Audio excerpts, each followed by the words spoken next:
High বন্ধুরা, good evening. এই দেখো, এক্ষুনি আমি এটা খেলাম। এটা হচ্ছে তোমার কাপ নুডলস, ঠিক আছে। এর কোয়ান্টিটি আছে 70 গ্রাম। এর দাম হচ্ছে 350 টাকা। তো এইটা তো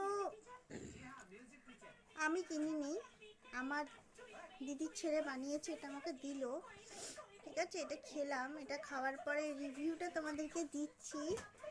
এটা নট ব্যাড খেতে। এর মধ্যে চিকেন ফিকেন ভেজিটেবলস অনেক কিছু আছে, যেরকম কড়াইশুঁটি আছে, গাজর আছে, বিনস আছে, তার সাথে চিকেন আছে, ঠিক আছে। সেই জন্য হয়তো এটার দামটা একটু বেশি নিয়েছে, কিন্তু এটা খেতে একদম অন্যরকম। এরকম আমি আগে কোনোদিন খাইনি, ঠিক আছে। তো তোমরা এটা ট্রাই করতে পারো। এটার নাম হচ্ছে কাপ নুডলস জিস্টি চিকেন। হ্যাঁ, ডিলিশিয়াস চিকেন ফ্লেভার, জিস্টির মাল আছে এটা, ঠিক আছে।